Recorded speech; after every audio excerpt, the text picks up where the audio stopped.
भाजपा ने फैसला लिया है कि इस चुनाव में वो मुस्लिमों को भी प्रत्याशी बनाएगी और ये मुस्लिम होंगे पसमानदा समाज के, जिनकी चर्चा पिछले कुछ दिनों में कुछ ज्यादा ही हो रही है। वैसे तो निकाय चुनाव स्थानीय मुद्दों पर पड़े जाते हैं, लेकिन इस चुनाव में भाजपा 24 का लिटमस टेस्ट करना चाहती है पसमानदा मुसलमानों के जरिए, और भाजपा मुस्लिम समाज की नब्ज टटोलने की कोशिश करेगी।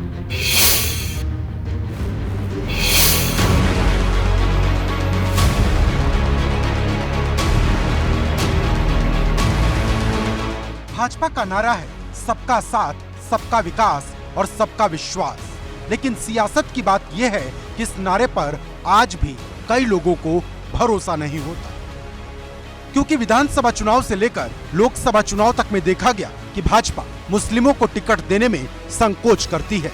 हालांकि अब इस पैटर्न में बदलाव की तस्वीर दिखाई दे रही।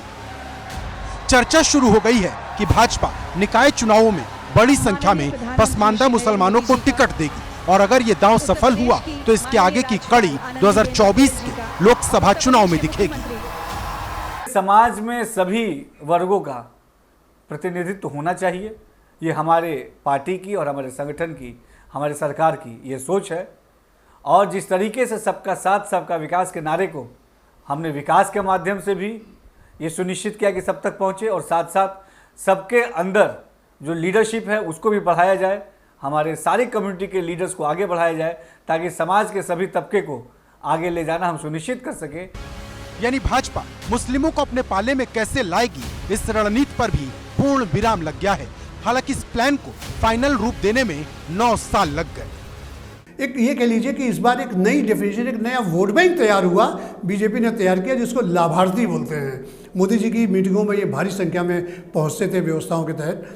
तो ये जो लाभार्थी है, तो उसमें पसमानदा मुसलमान काफ़ी लाभान्वित हुआ है। तो बीजेपी का फोकस इस चुनाव में वो एक, मुझे लगता है ऐसा कि वो एक प्रयोग करना चाहती है कि मुस्लिम सेगमेंट में पसमानदा मुस्लिम्स को अगर प्रतिनिधित्व दिया जाए तो हो सकता है बीजेपी स्कोर करे।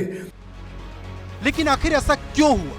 जो पार्टी मुस्लिमों को टिकट देने में हिचकती थी, वो इस राह पर कैसे आने लगी? ये वक्त की मजबूरी है या सियासत की जरूरत?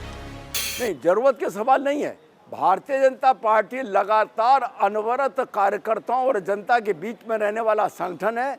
जो व्यक्ति, जो समूह हमारे संपर्क में आ रहा है और वो हमारे संपर्क में रहना चाहता है, तो भाजपा उसके संपर्क को स्वीकार कर रही है। 70 वर्षों में अगर किसी समाज का प्रतिनिधित्व भारत सरकार के मंत्रिमंडल में नहीं है, तो वो मुस्लिम समाज का नहीं है। आज की डेट में एक भी मिनिस्टर मुस्लिम समाज का हो भारत सरकार में, तो आप मुझे बता दीजिए। मोदी जी का सबका साथ सबका विकास का नारा खोखला है, और ये मुसलमानों के सबसे बड़े दुश्मन हैं। इस बात में कोई दो राय नहीं कि विधानसभा चुनाव में सपा को मुस्लिमों ने एक मुश्त वोट दिया, और अगर यही कहानी 2024 में रही तो भाजपा का मिशन 80 वाला प्लान सफल होने के चांस बहुत कम है। सपा सवाल उठाती है कि क्या भाजपा मुस्लिमों में भी बंटवारे का प्लान लेकर आई है? पसमानदा समाज के, मुस्लिम समाज के भाइयों को टिकट देगी तो मुस्लिम समाज में भी क्या बंटवारे का ये भारतीय जनता पार्टी का है? मैं तो कहता हूँ कि उनको सभी मुस्लिम भाइयों को टिकट देना चाहिए। जो पार्टी लोकसभा में एक टिकट न दे, विधानसभा में एक टिकट न दे, जिसको मंत्री बनाए उसको विधान परिषद में चोर दरवाजे से लाना पड़े उसको, वो स्थानीय स्तर पर जहाँ देखेंगे वोट काटने के लिए दे देंगे। ना मुसलमानों का विश्वास, मैं अल्पसंख्यक में बहुत खुल के बोल रहा हूँ, मुसलमानों का साथ जो उत्पीड़न हुआ है, जिस तरीके से उनके साथ भेदभाव हुआ है, मैं नहीं समझता कि 1% वोट भी उनको मिलेगा।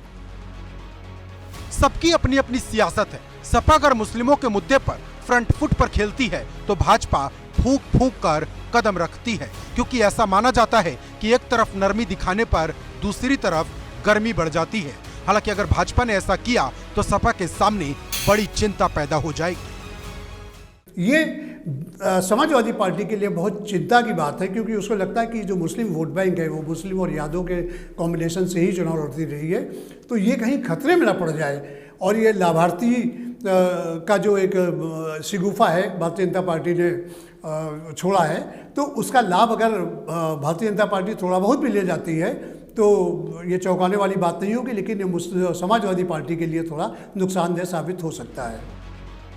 भाजपा की रणनीति पूरी तरह से साफ दिखाई दे रही। 24 के चुनाव में वो किसी भी सीट को हल्के में नहीं लेना चाहती, खासकर पश्चिमी यूपी में जहां अखिलेश का जयंत के साथ गठबंधन है। हाल के दिनों में जो हम लोगों ने देखा और सुना और पढ़ा, उसमें यही बात सामने आ रही है कि भारतीय जनता पार्टी ऐसी सीटों पर अपनी पूरी पुरजोर कोशिश कर रही है, लोगों से मुलाकात करके, लोगों से बातचीत करके कि जो कमियां हैं उसको दूर कर सकें। उस सीट पर भी वो चुनाव जीतने की कोशिश करेगी। भाजपा की रणनीति अपनी जगह है, लेकिन सपा की रणनीति भी इस बार पूरी धारदार दिखाई दे रही, क्योंकि नगर निकाय के चुनाव भी सपा रालोद के साथ मिलकर लड़ेगी। यानी ये संदेश 2024 के लिए है और जवाब उस भाजपा को जो पश्चिम में पराक्रम का पथ तैयार कर रही। Bureau report, ABP Ganga.